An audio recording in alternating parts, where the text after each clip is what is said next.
जी sir. तो आज हम लोग जो टॉपिक पढ़ेंगे उसका नाम है, एक सेकंड, शेयर नहीं हुआ।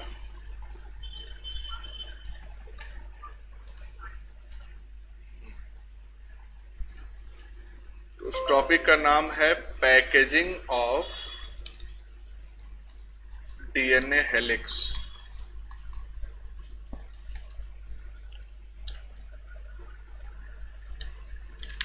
अब हमारी सेल्स के अंदर न्यूक्लियस के अंदर पाया जाता है डीएनए, और जरूरत क्या है इस पैकेजिंग की, मतलब डीएनए को क्यों पैकेज करना पड़ता है। तो बात यह है कि अगर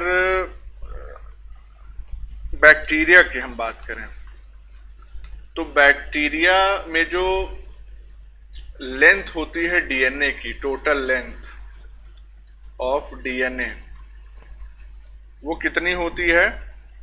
लगभग होती है approximately equal to 1.36 millimetre, 1.36 millimetre होता है। और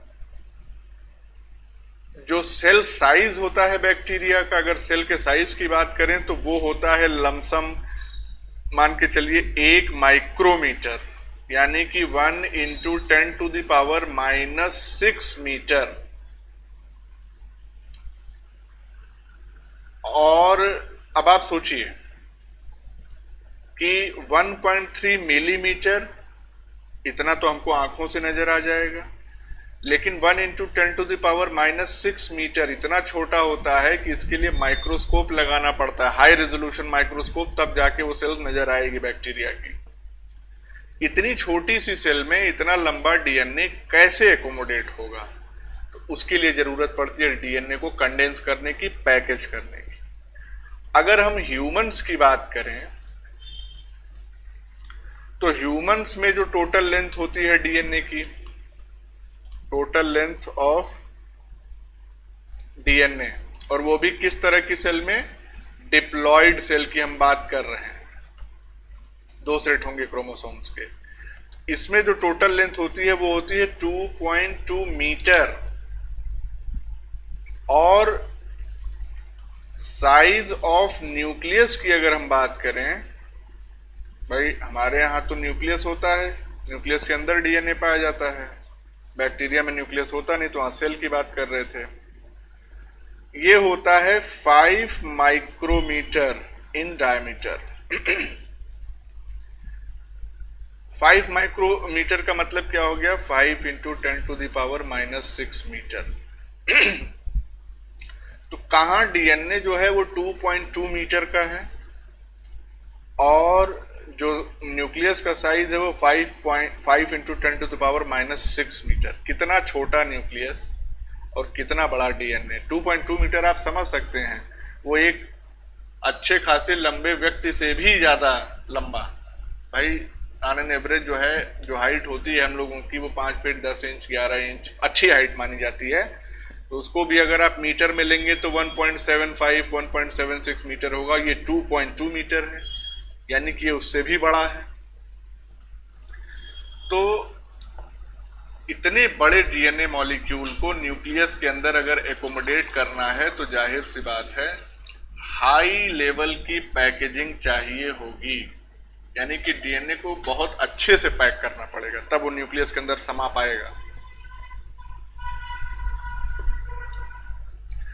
तो हमको वही देखना है कि ये पैकेजिंग एक्चुअली होती कैसे। अब मेन पैकेजिंग के मुद्दे पे आने से पहले कुछ जो मॉलिक्यूलर पॉइंट्स हैं, मॉलिक्यूल के बारे में जो खासियतें हैं, वो हम आपको बता देते हैं। डीएनए जो होता है वो कैसा होता है? इसका नेचर होता है एसिडिक। क्यों? Due to phosphate groups. भाई जो फॉस्फेट ग्रुप्स थे वो कहाँ से मिल रहे थे? ऑर्थोफॉस्फोरिक एसिड से मिल रहे थे। तो एसिड से ग्रुप आएगा तो वो एसिडिक प्रॉपर्टी ही शो करेगा। और जब डीएनए का कॉम्पैक्शन करना होता है तो यानी कि during packaging during packaging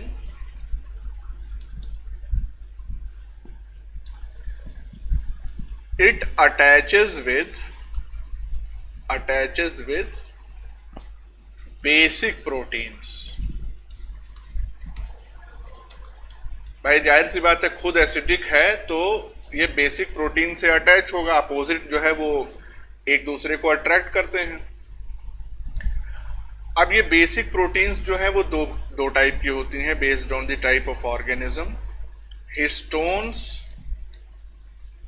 in eukaryotes और नॉन हिस्टोन्स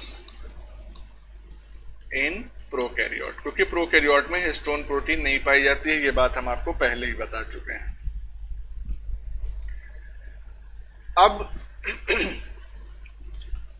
बात करेंगे हम डीएनए पैकेजिंग की। तो पहले हम बात करेंगे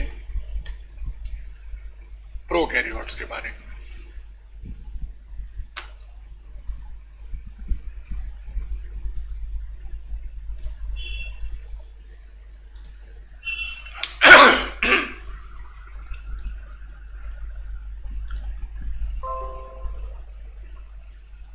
पैकेजिंग इन प्रोकैरियोट्स।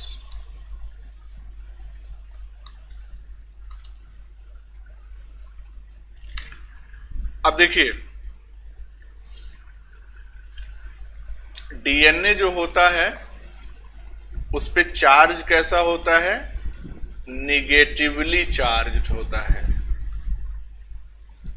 और ये भी किस वजह से होता है? फॉस्फेट ग्रुप की वजह से।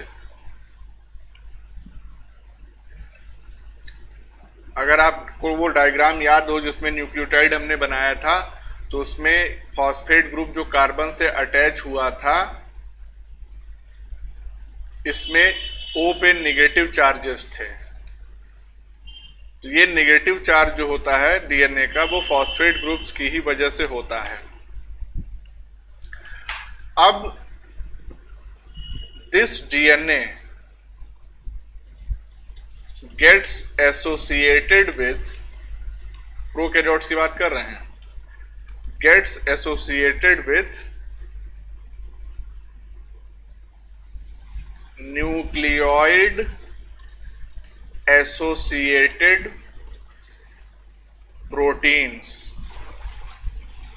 और ये जो जिनको हम NAPs भी कहते हैं, न्यूक्लियाइड एसोसिएटेड प्रोटीन्स, ये कैसे होते हैं? They are positively charge. जाहिर सी बात है, ये बेसिक होंगे और पॉजिटिवली चार्ज होंगे, और डीएनए जो है एसिडिक होता है और निगेटिवली चार्ज होता है। तो इस तरह से डीएनए और नैप्स ये आपस में एसोसिएट होते हैं, और एसोसिएशन के बाद, यानी कि after their association,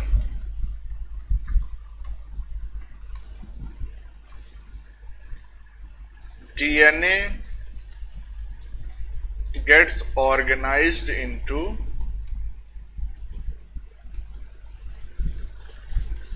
large loops held by proteins।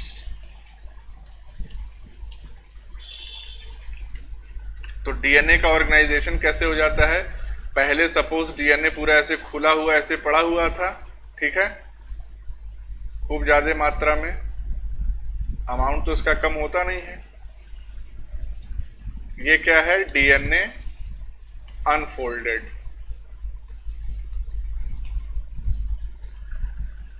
और जब इसका एसोसिएशन हो जाता है प्रोटीन्स के साथ, तो ये डीएनए किस तरह से अरेंज हो जाता है? Like this. जगह जगह पे इस तरह से लूप्स बन जाते हैं, लाइक दिस। लूपिंग हो जाती है। Looping in DNA. और लूप पॉइंट्स पे क्या प्रेजेंट होते हैं? प्रोटीन्स प्रेजेंट होते हैं।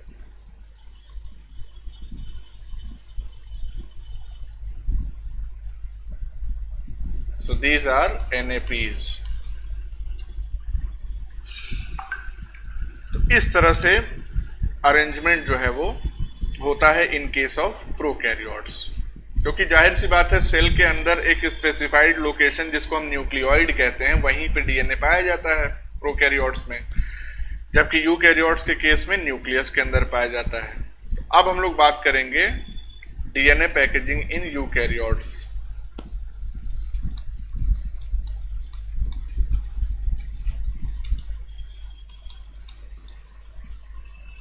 तो यूकैरियोट्स में कैसे पैकेजिंग होती है, इसी पे आपको विशेष ध्यान देना है, इसी से काफी क्वेश्चंस जो है वो आते हैं।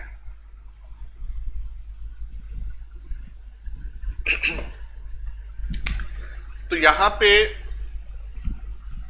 जो पैकेजिंग होती है, it is done with the help of histone proteins. और ये जो हिस्टोन प्रोटीन्स होते हैं ये कैसे होते हैं, पॉजिटिवली चार्ज्ड होते हैं।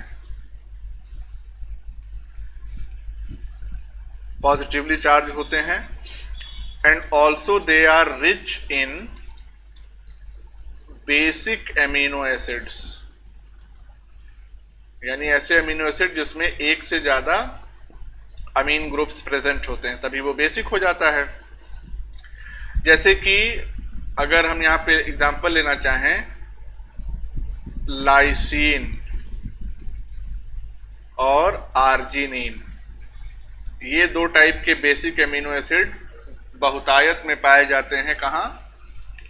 हिस्टोन प्रोटीन्स में। अच्छा, अब हिस्टोन और डीएनए,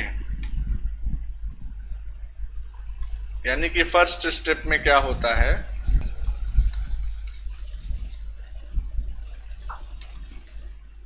हिस्टोन प्रोटीन्स और डीएनए मॉलिक्यूल्स एक दूसरे से जुड़ने के बाद एक स्ट्रक्चर फॉर्म करते हैं जिसको हम कहते हैं न्यूक्लियोसोम। तो हिस्टोन और डीएनए ये दोनों मिलके न्यूक्लियोसोम बनाते हैं।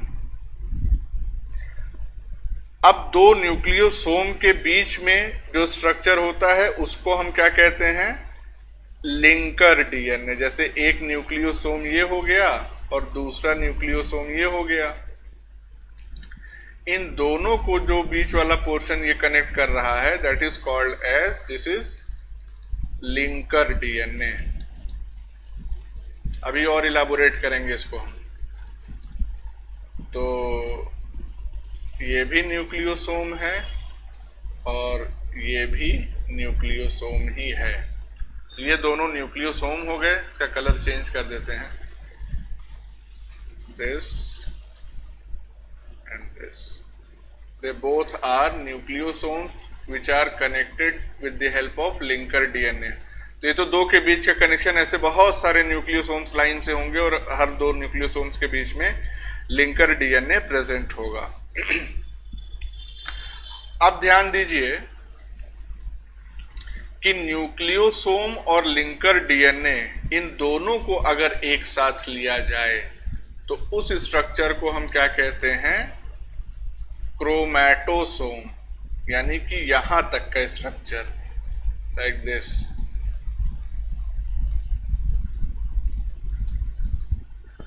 This is called as क्रोमैटोसोम।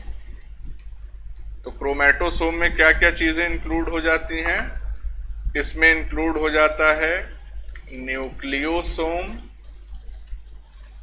Plus linker DNA, या इसको हम ऐसे भी कह सकते हैं, न्यूक्लियोसोम में क्या क्या था, histone plus DNA plus linker DNA, ये तीनों चीजें मिलके क्रोमैटोसोम बना रहे हैं। या हिस्टोन और डीएनए को एक साथ न्यूक्लियोसोम कह दीजिए और लिंकर डीएनए तो है ही है। तो इतनी बात समझ में आ गई। अब हम हिस्टोन के बारे में थोड़ा सा और डिटेल डिस्कस करेंगे। तो हिस्टोन के बारे में क्या डिटेल डिस्कस करना है हमको, देखते हैं नेक्स्ट पेज पे। तो नेक्स्ट हमारी हेडिंग है, बेसिकली हमको इसके टाइप्स डिस्कस करने हैं, तो टाइप्स की बात करेंगे, types of histones.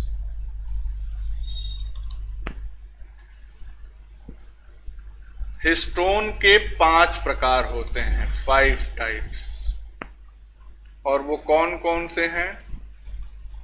H1, H2A, H2B, H3 और H4। 5 तरीके के हिस्टोन प्रोटीन्स जो है वो पाए जाते हैं। देखिए 5 है, नंबर 4 तक आ रहा है, लेकिन H2 वाला A और B, तो टोटल 5 हो गए। अब इसमें से H2A से लेकर H4 तक, यानी कि ये चारों जो हैं ये किस फॉर्म में प्रेजेंट होते हैं? दे अकर इन पेयर्स। तो अगर ये चारों पेयर्स में प्रेजेंट होंगे तो टोटल संख्या या नंबर कितना हो जाएगा, बताओ? 8 हो जाएंगे। हाँ, तो पेयर्स में प्रेजेंट होते हैं, तो चारों के पेयर जब इकट्ठा हो जाते हैं तो संख्या में ये 8 हो जाते हैं। और इससे बनता क्या है? To produce histone octamer. इससे तैयार होता है हिस्टोन का ऑक्टामर, ऑक्टा फॉर 8। अब ऑक्टामर जो होता है इसको दूसरा नाम भी दिया जाता है, यानी इसको दूसरे नाम से भी जाना जाता है, histone octamer, also known as nu body, NU body, ठीक है ना, NU, न्यू बॉडी, या इसको हम कहते हैं core of nucleosome, core of nucleosome. ठीक है, तो स्ट्रक्चर समझ लेते हैं।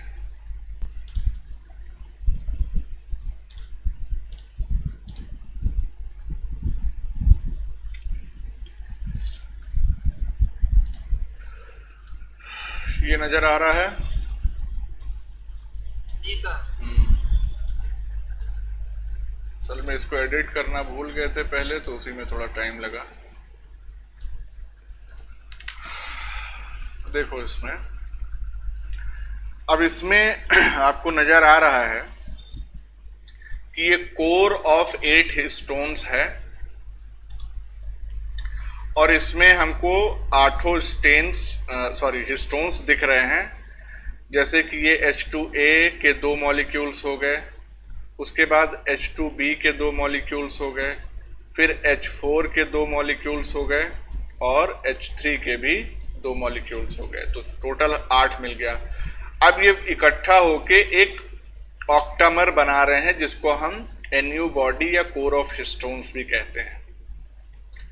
अब ध्यान देने वाली बात यह है कि इन 8 हिस्टोन के मिलने से जो कोर तैयार हो रहा है, उस कोर के चारों तरफ ये DNA जो है वो कैसे रैप हो रहा है, लाइक दिस। फिर पीछे से ऐसे घूम के इधर नीचे से आया, फिर ऐसे घूमा, और उसके बाद वापस गया, और वापस यहां से जाके फिर ये नीचे से निकल आया, लाइक दिस। तो 4 टाइप के जो हिस्टोन्स हैं वो तो मिलके बना रहे हैं ऑक्टामर।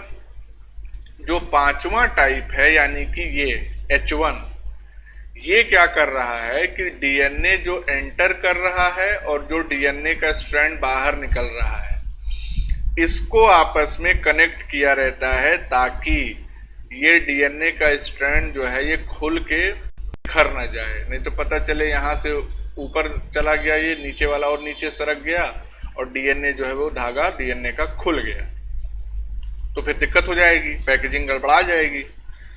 तो इस तरह से ये पूरी पैकेजिंग जो होती है वो हिस्टोन ऑक्टामर के चारों तरफ डीएनए जो है वो रैप्ड होता है। अब सवाल ये आता है कि डीएनए की जो रैपिंग होती है उसमें कितना जो है डीएनए इस्तेमाल होता है, कितना लेंथ ऑफ डीएनए इस्तेमाल होता है एक ऑक्टामर के ऊपर। तो वो बात भी आप जान लीजिए कि DNA of about 200 base pair length, तो 200 बेस पेयर लॉन्ग डीएनए जो होता है makes 1.75 left handed turns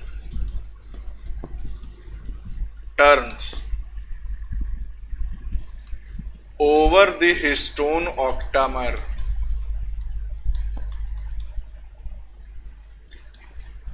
to form nucleosome. इस बात का क्या मतलब है?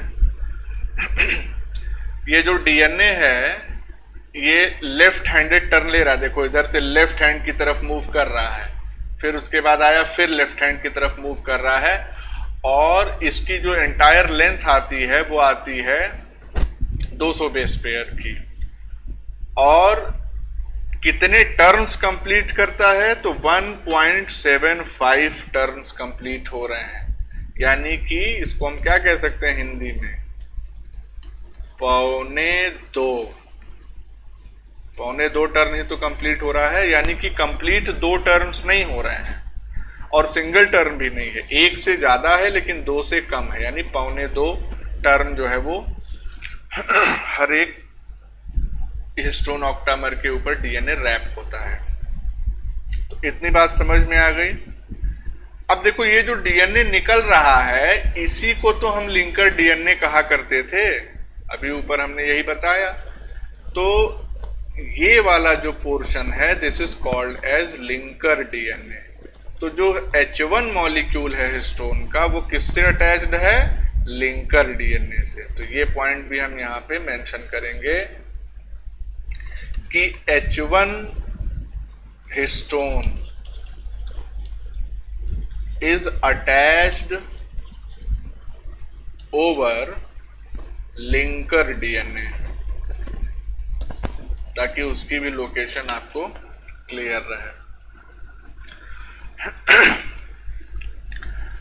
कई जगह सिंपली जो है डायग्राम बना देते हैं, लाइक उसमें पूरे ऑक्टामर में जो सब यूनिट्स हैं उसको अलग अलग नहीं दिखाते हैं, सिंपल सा डायग्राम बना दिया कि ये हो गया एक ऑक्टामर, पूरा एक गोला बना दिया और इसके ऊपर जो है ये डीएनए की इस तरह रैपिंग करा दी लाइक दिस, और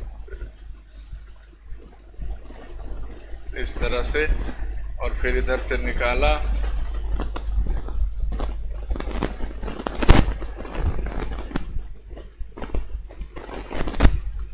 और फिर ये नीचे से बाहर आ गया लाइक दिस, और यहाँ पे एक सिंपल H1 को अटैच कर दिया।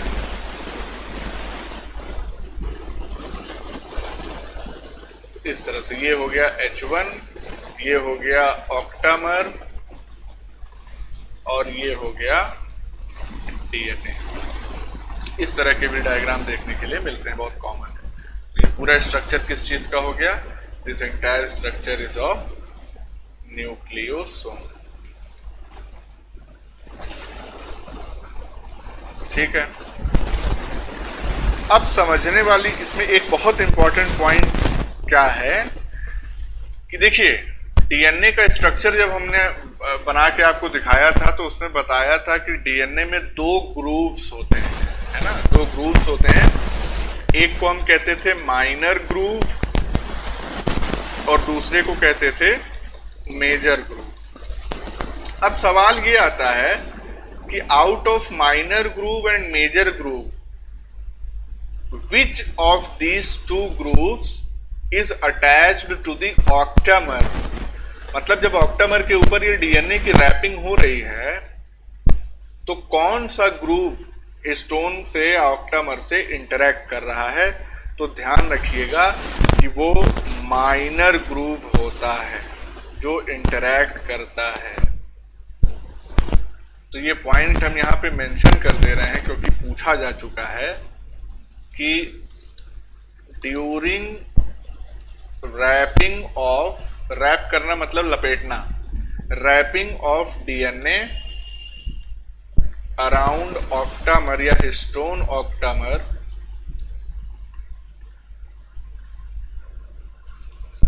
The minor groove of DNA interacts with histone या histones, क्योंकि टाइप 4 है। तो ये बात समझ में आ गई, बहुत इंपॉर्टेंट पॉइंट था कि minor groove of DNA interact करता है। ठीक है, अब इसके बाद अगर हिस्टोन और डीएनए के इंटरेक्शन की बात करें तो उसमें बहुत ज़्यादा कुछ है नहीं। बेसिकली यही बात है कि हिस्टोन जो है वो पॉजिटिवली चार्ज होता है, डीएनए नेगेटिवली चार्ज होता है, तो एक इलेक्ट्रोस्टैटिक इंटरेक्शन एस्टैब्लिश हो जाता है। इसके अलावा हाइड्रोजन बॉन्डिंग का भी फॉर्मेशन हो जाता है, क्योंकि एमिनो एसिड्स में हाइड्रोक्सिल ग्रुप भी एडिशनल ग्रुप के तौर पे प्रेजेंट होते हैं, जो कि फॉस्फेट ग्रुप ऑफ डीएनए से हाइड्रोजन बॉन्ड एस्टेब्लिश करते हैं, क्योंकि फॉस्फेट में भी ऑक्सीजन प्रेजेंट होता है। तो वो हाइड्रोजन बॉन्डिंग जो है वो एडिशनल स्टेबिलिटी प्रोवाइड करता है। अब देखिए, ये पहले लेवल की फर्स्ट स्टेप ऑफ फोल्डिंग थी कि क्या हमारे पास बन गया, न्यूक्लियोसोम बन गया। अब हम बात करते हैं कि इसके बाद सेकेंड स्टेप में क्या होता है। तो सेकेंड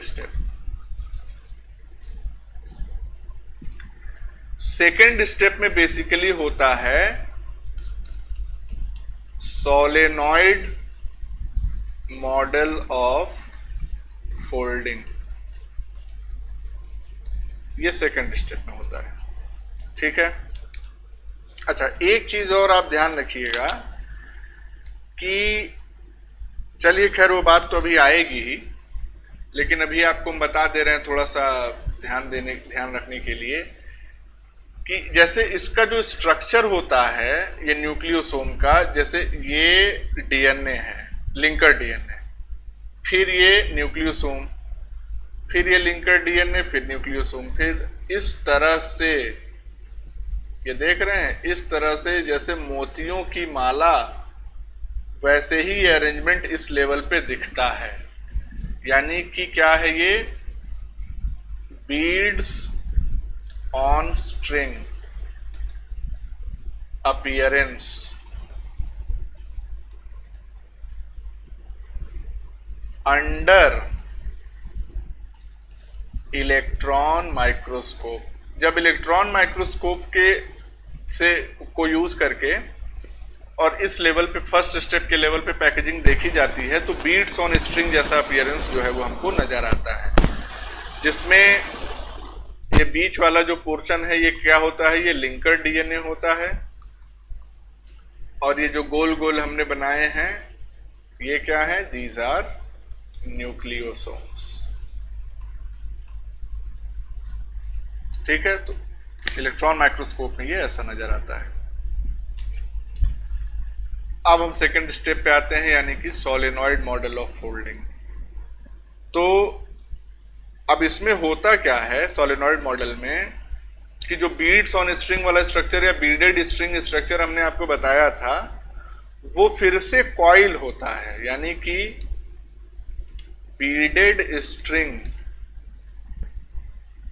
इज कॉइल्ड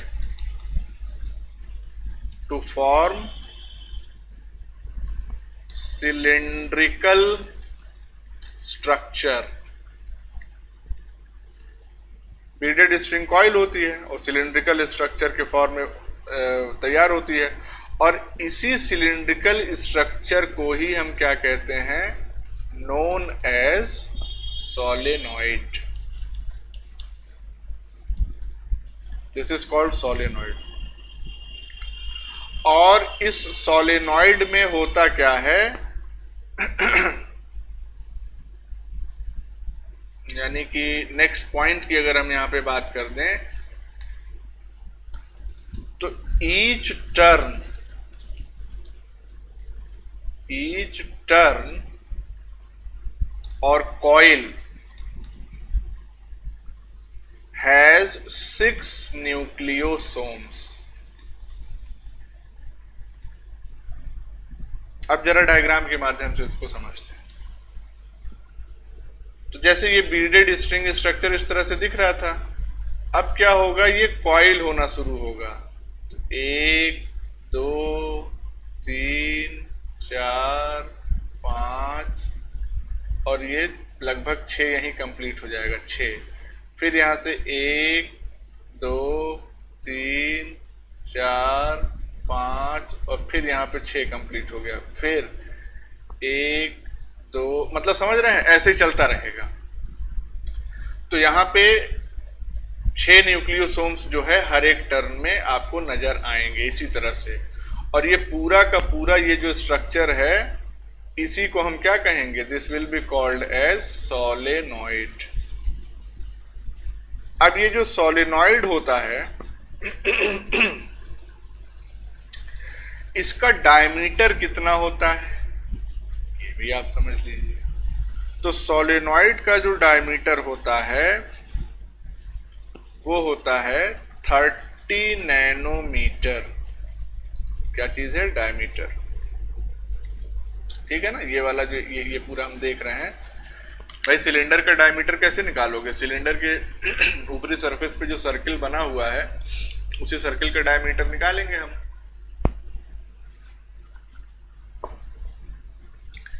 तो ये तो 30 नैनोमीटर डायमीटर का हो गया। न्यूक्लियोसोम का डायमीटर कितना होता है, मतलब इसका अगर हम डायमीटर निकालना चाहें तो इसका जो ये जो डायमीटर होता है यहां से लेके और यहां तक, यानी कि डायमीटर वो होता है 10 नैनोमीटर। तो न्यूक्लियोसोम का जो डायमीटर होता है वो 10 नैनोमीटर होता है। और जब वो सिलिंड्रिकली कॉइल हो जाता है, सोलेनॉइड बनाता है, तो डायमीटर थोड़ा ज़्यादा हो गया, 30 नैनोमीटर डायमीटर हो गया। ठीक है, अब इसके बाद ये तो सेकंड स्टेप हो गया। थर्ड स्टेप देखते हैं।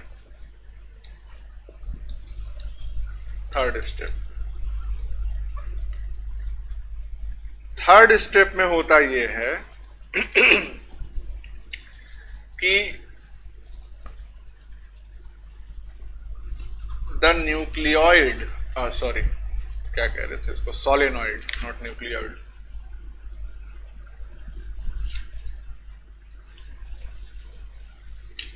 द सोलेनॉइड फर्दर कॉइल्स, यानी सोलेनॉइड, अब पूरा का पूरा सोलेनॉइड जो है वो कॉइल होगा और इससे क्या तैयार होगा, टू फॉर्म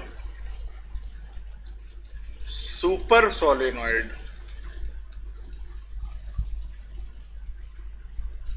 सोलेनॉइड की जब कॉइलिंग होगी तो सुपर सोलेनॉइड तैयार होगा और इसका जो डायमीटर होता है वो कितना होता है, डायमीटर 300 नैनोमीटर।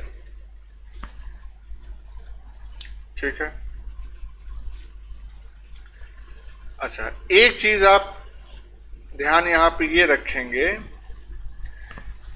कि ये जो स्ट्रक्चर तैयार हो रहा है इस लेवल पे, सोलेनॉइड के लेवल पे, इसी को हम लोग कहते हैं,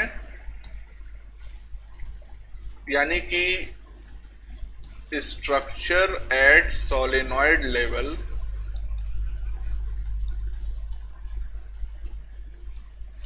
इज कॉल्ड क्रोमैटिन। ठीक है, जो स्ट्रक्चर सोलेनॉइड लेवल पे तैयार हो रहा है जिसका डायमीटर 30 नैनोमीटर है उसको हम क्या नाम देते हैं, क्रोमैटिन। अब ये क्रोमैटिन जो है वो दो टाइप का हो सकता है,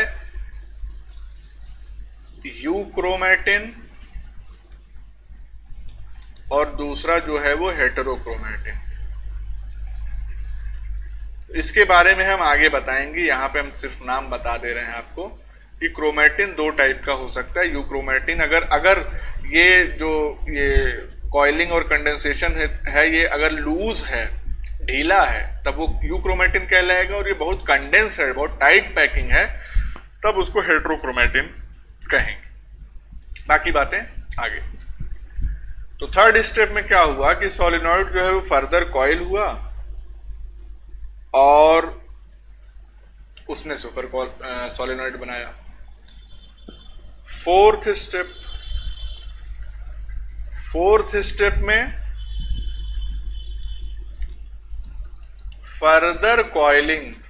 further coiling and condensation of super solenoid. अब सुपर सोलेनॉइड वापस से कॉइल हो रहा है, अकर्स टू फॉर्म, अब क्या बना, क्रोमैटिड। ठीक है, और क्रोमैटिड का जो डायमीटर होता है वो कितना होता है, 700 नैनोमीटर। फोर्थ स्टेप हो गया। इस लेवल पे भी इसको हम क्रोमोसोम कह सकते हैं, लेकिन फाइनली फिफ्थ स्टेप भी हम बता दे रहे हैं। फिफ्थ स्टेप में क्या होगा कि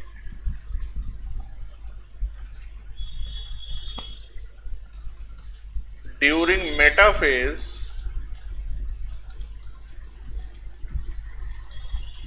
ईच क्रोमोसोम हैज 2 क्रोमैटिड्स। हर एक क्रोमोसोम में 2 क्रोमैटिड्स होते हैं, और इसी वजह से जो डायमीटर होता है वो क्या होता है, डबल हो जाएगा। 700 था पहले एक का, तो 2 का कितना हो जाएगा, 1400 नैनोमीटर। इस तरह से प्रॉपर कंडेंसेशन जो है वो डीएनए का होता है विद इन द न्यूक्लियस। अब इसको अच्छे से डिटेल में समझने के लिए एक इमेज हम आपको अभी दिखा दे रहे हैं, उसमें वो सारी चीजें आपकी क्लियर हो जाएंगी जो अभी हमने एक्सप्लेन किया। ये डायग्राम दिख रहा है आप लोगों को?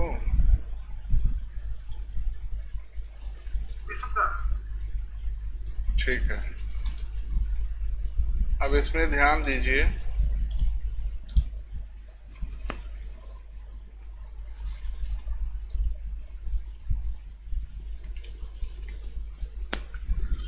ये क्या है, ये डीएनए का डबल स्ट्रैंड स्टार्ट हुआ, ठीक है ना, ये डबल स्ट्रैंडेड डीएनए यहाँ पे चल रहा है।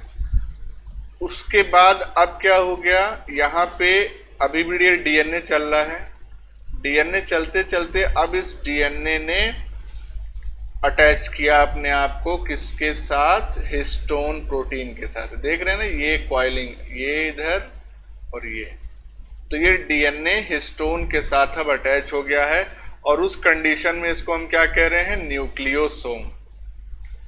इसका डायमीटर कितना है, 10 नैनोमीटर। अब ये देखिए, ये जो कोर ऑफ हिस्टोन मॉलिक्यूल्स था, पिंक कलर में यहाँ पे दिख रहा है, ये और आगे बढ़ता है, फर्दर ये ऊपर की ओर जा रहा है हिस्टोन। अब यहाँ से लेके और यहाँ तक का जो स्ट्रक्चर है, इसको हम क्या कह देंगे, this can be called as beads on string, जो हमने आपको बताया था। क्योंकि यहाँ पे देखिए बीड्स नजर आ रहे हैं, ये सारे क्या हैं, ये बीड्स हैं, और ये रस्सी धागा ये पूरा चल रहा है इस तरह से लिंकर डीएनए की हेल्प से, उसी पे ये बीड्स हैं जगह जगह। तो ये बीड्स ऑन स्ट्रिंग है। उसके बाद क्या हो रहा है कि अब ये जो बीड्स ऑन स्ट्रिंग है, ये खुद कॉइल होना शुरू हो गए।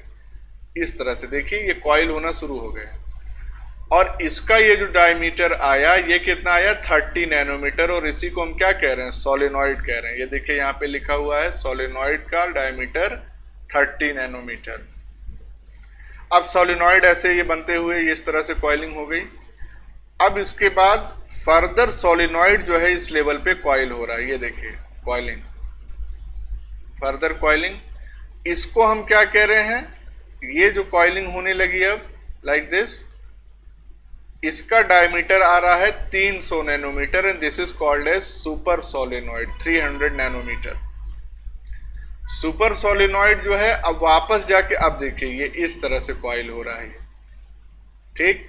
और इसमें ये जो डायमीटर निकल के आ रहा है वो आ रहा है 700 नैनोमीटर, जिसको हम कह रहे हैं क्रोमैटिड, 700 नैनोमीटर। और फाइनली ये कंडेंस होते होते एक क्रोमैटिड और एक क्रोमैटिड के बाद इधर दूसरा क्रोमैटिड, यानी कि ये पूरा क्रोमोसोम तैयार हो गया। इसका डायमीटर है 1400 नैनोमीटर। तो ये लेवल ऑफ पैकेजिंग आपको समझ में आई। ये डायग्राम, हाँ डायग्राम के हेल्प से भी हमने आपको बता दिया ताकि इसमें कोई कंफ्यूजन ना रहे। तो ये थी पूरी डीएनए पैकेजिंग। अब इसमें कुछ और एडिशनल पॉइंट्स हम आपको बता दे रहे हैं, जैसे कि डीएनए पैकेजिंग में सिर्फ और सिर्फ ये हिस्टोन प्रोटीन्स का ही रोल नहीं होता है। ये तो न्यूक्लियोसोम स्टेज तक है, ठीक है, लेकिन जब ये सोलिनॉइड स्टेज पे जाता है, सुपर सोलिनॉइड स्टेज पे, फिर क्रोमैटिड स्टेज पे और फाइनली क्रोमोसोम के स्टेज पे पूरी पैकेजिंग पहुंचती है, तो उसमें तमाम और तरीके की प्रोटीन्स भी इस्तेमाल होती हैं पूरे स्ट्रक्चर को स्टेबिलाइज रखने के लिए, क्योंकि हर एक लेवल पे स्टेबिलिटी का इशू जो है वो बढ़ जाता है। तो उस इशू को रिजॉल्व करने के लिए दूसरी भी प्रोटीन्स होती हैं, जिनको हम क्या कहते हैं, जिनका एक स्पेसिफिक नाम होता है नॉन हिस्टोन। ये प्रोकैरियोट वाले से कंफ्यूज मत करिएगा, ये यूकैरियोट की प्रोटीन्स की बात चल रही है। नॉन हिस्टोन क्रोमोसोमल प्रोटीन्स, या इसको हम कहते हैं एनएचसी प्रोटीन्स। तो नॉन हिस्टोन क्रोमोसोमल या एनएचसी प्रोटीन्स। अब ये जो एनएचसी प्रोटीन्स होती हैं ये क्या करती हैं, they help the packaging of chromatin at higher level. Higher level का मतलब क्या हो गया, बियॉन्ड न्यूक्लियोसोम। न्यूक्लियोसोम के ऊपर के लेवल की जो पैकेजिंग है उसमें हेल्प करती हैं एनएचसी प्रोटीन्स, ठीक है। अब लास्ट में हम आपको यूक्रोमैटिन और हेट्रोक्रोमैटिन के डिफरेंसेस भी बता दे रहे हैं, क्योंकि वहां पे हमने मेंशन किया था। तो यूक्रोमैटिन और हेटेरोक्रोमैटिन,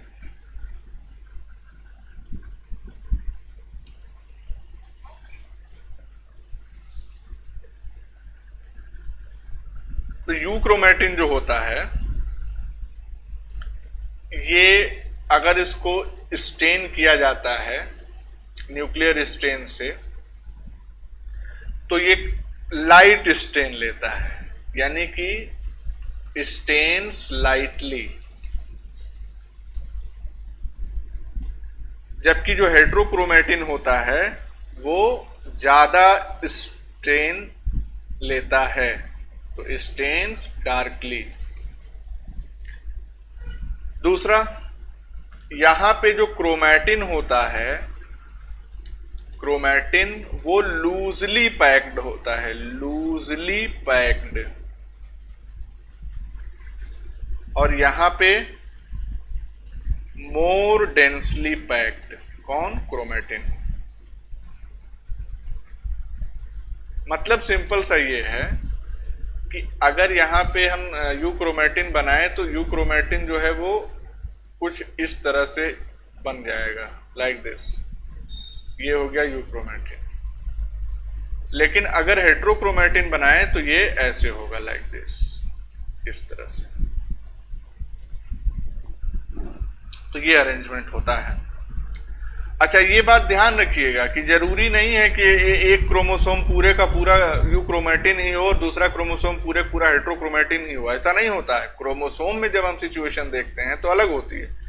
अभी तो हम डिफरेंशिएट कर रहे हैं तो अलग अलग बना दिया, लेकिन अगर क्रोमोसोम में देखेंगे तो कंडीशन क्या होगी कि कहीं कहीं यूक्रोमेटिन होगा, उसके बाद फिर हेट्रोक्रोमेटिन आ जाएगा, ठीक, फिर यूक्रोमेटिन चलेगा, फिर ऐसे हेट्रोक्रोमेटिन आ जाएगा। तो ये बात ध्यान रखिएगा। ये कंडीशन कहाँ है?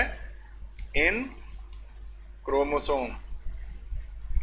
खैर, क्रोमोसोम एक टेम्परेरी स्ट्रक्चर होता है, जब सेल डिवाइड कर रही होती है तो उसी दौरान बनता है। उसके बाद तो सब डीकंडेंस हो जाता है, सब कुछ ऐसे ही हो जाता है। लेकिन डीकंडेंस फॉर्म में भी, यानी जब खुल जाता है तब की हम बात कर रहे हैं। क्रोमोसोम मतलब ये ना कंफ्यूज हो जाइएगा कि सिर्फ जब क्रोमोसोम बनेगा तभी कंडीशन, जब क्रोमेटिन फॉर्म में रहेगा तब की बात हो रही है।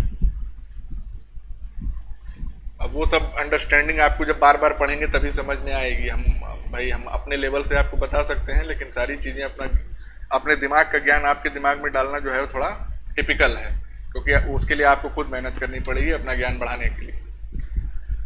अगला पॉइंट क्या है कि जो यूक्रोमेटिन वाला रीजन होता है वो ट्रांसक्रिप्शनली एक्टिव होता है। ट्रांसक्रिप्शनली एक्टिव क्यों? क्योंकि देखो, ये जो इलाका है ये लूज है, लूज इलाका है, ढीला ढाला है। तो यहाँ पे ट्रांसक्रिप्शन के लिए जो रिक्वायर्ड एंजाइम्स होते हैं वो बड़ी आसानी से आके और डीएनए से ऐसे अटैच हो सकते हैं। यहाँ पे अटैच हो गए, लेकिन यहाँ पे लेके आओगे तो घुसने की ही जगह नहीं मिल रही है, तो अटैच क्या होगा? तो इसीलिए जो हेट्रोक्रोमेटिन वाला रीजन होता है वो क्या होता है? ट्रांसक्रिप्शनली इनएक्टिव होता है। सिंपली लिख दे रहे हैं इनएक्टिव, ठीक है। तो ये पॉइंट्स अगर आपको याद रहेंगे, 2-3 ही पॉइंट्स हैं, तो बस आपका काम हो जाएगा। यूक्रोमेटिन और हेट्रोक्रोमेटिन से इतने ही क्वेश्चन आते हैं।